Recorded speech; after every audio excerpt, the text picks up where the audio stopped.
세차게 쏟아지는 빗줄기가 창문을 깨뜨릴 듯 몰아치던 30년 전의 어느 여름밤이었습니다.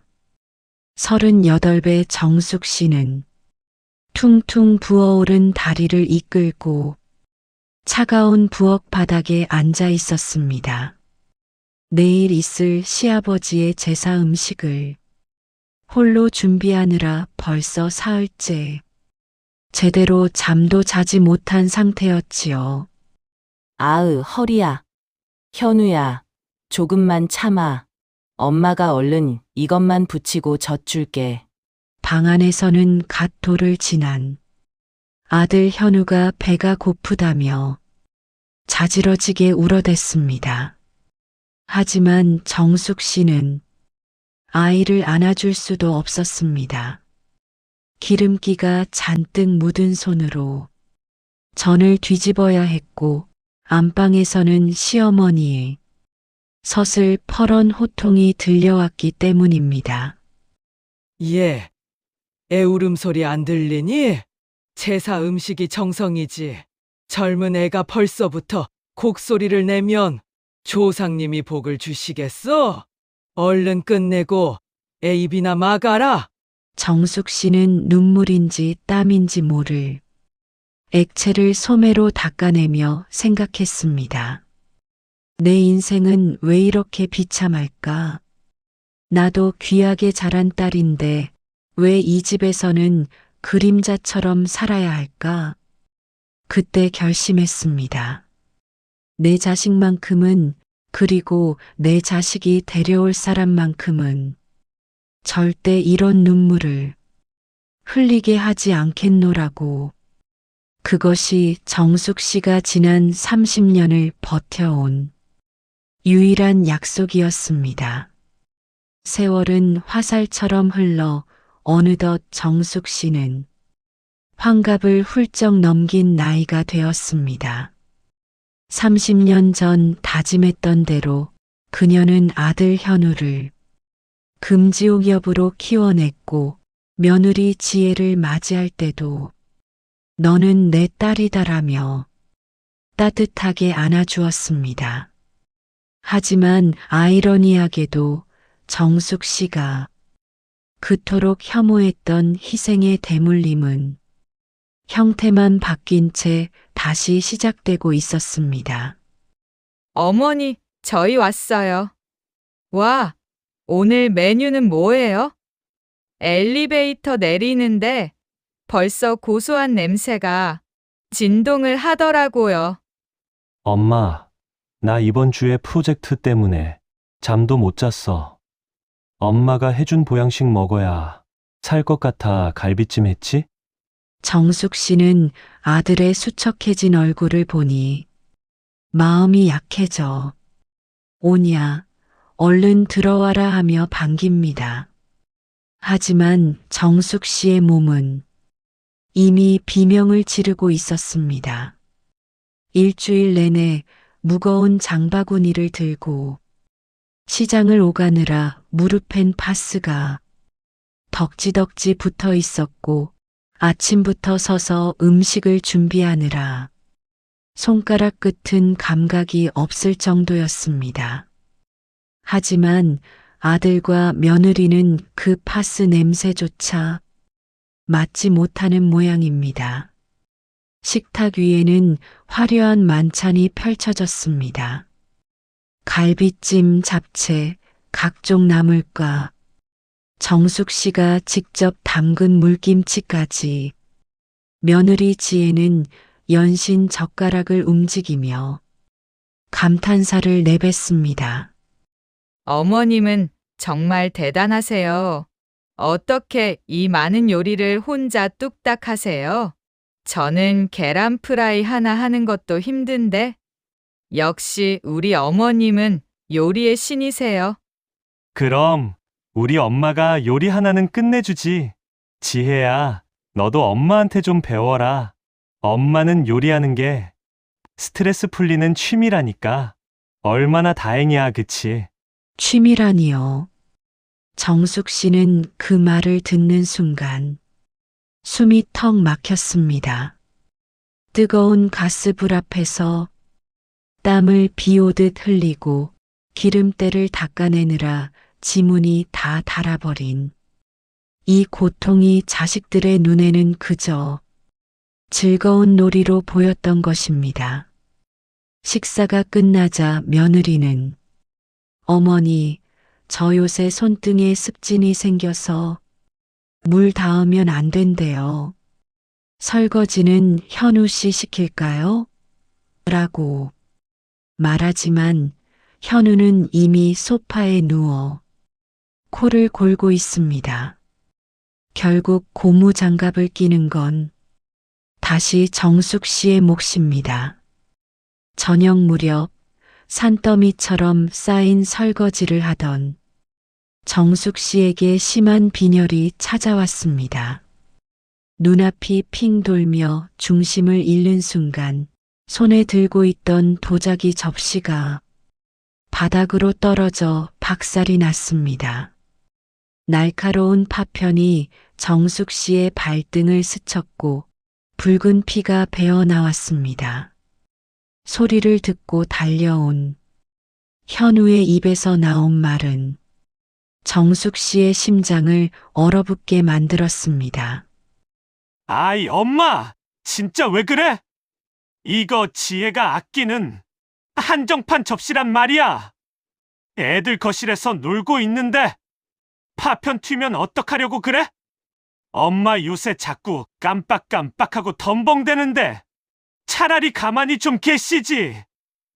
아들은 다친 엄마의 발등보다 깨진 접시와 아이들의 안위를 먼저 챙겼습니다.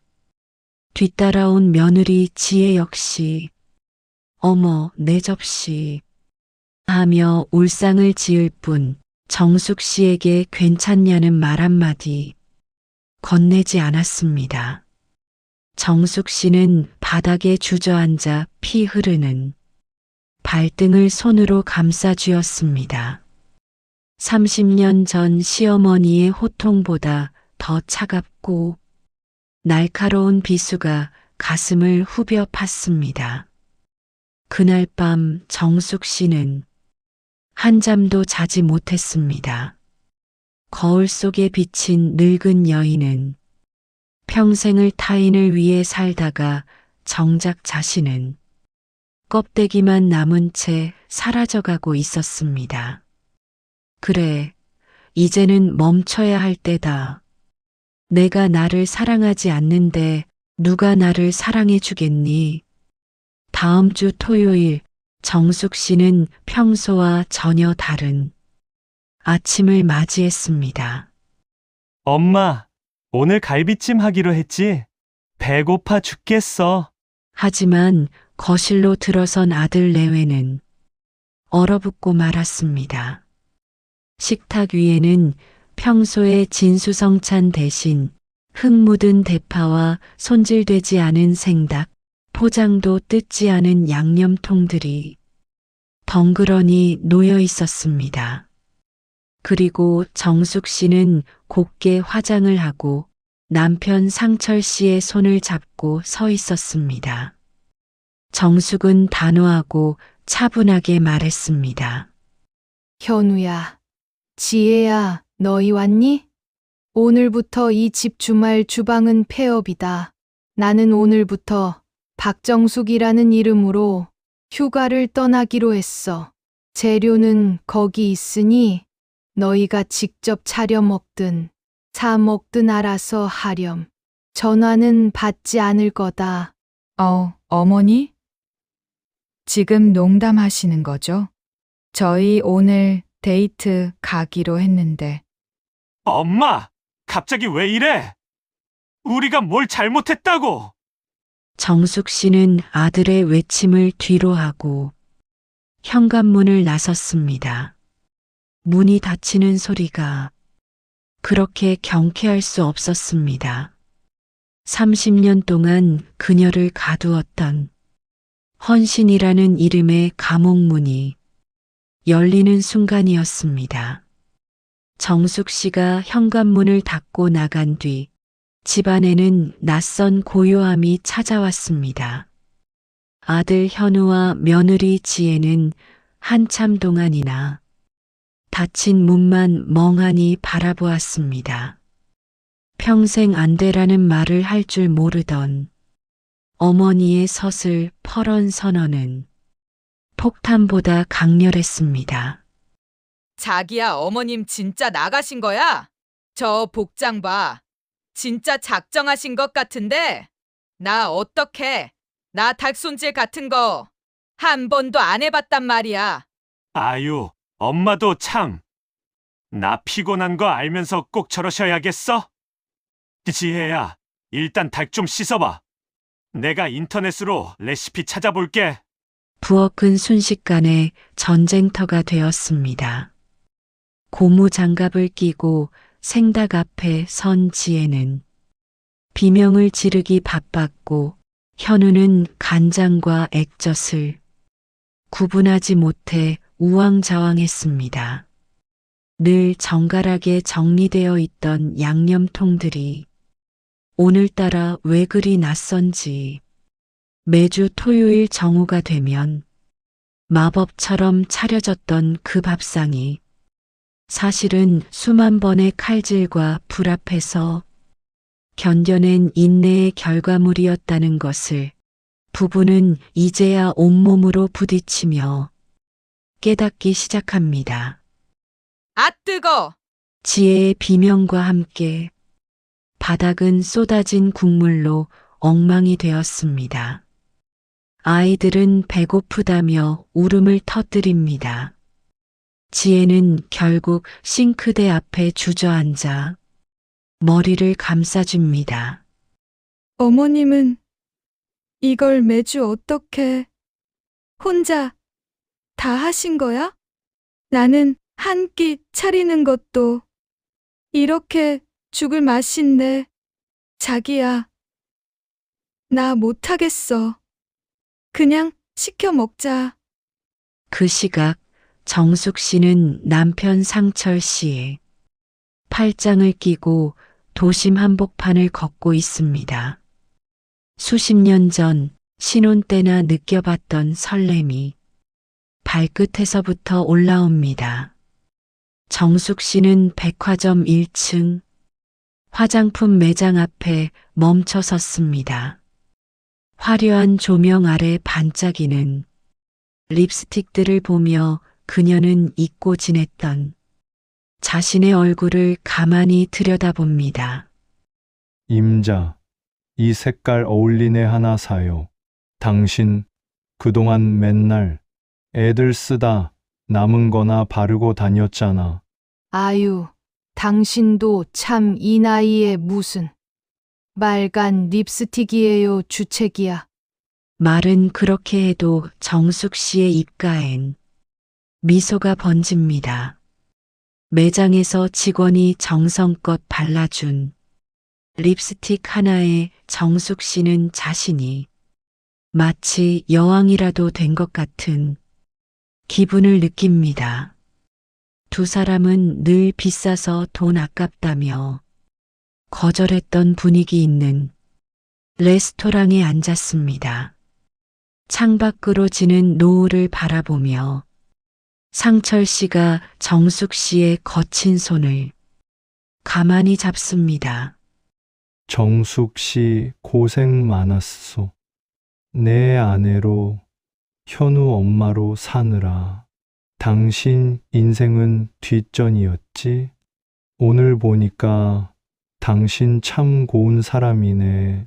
그 한마디에 정숙 씨의 참았던 눈물이 왈칵 쏟아집니다. 서러워서 우는 눈물이 아니었습니다. 평생 누구의 엄마로만 불리며 지워졌던 박정숙이라는 이름 석자가 비로소 세상 밖으로 나온 것 같아 감격스러운 눈물이었습니다. 밤이 깊었습니다.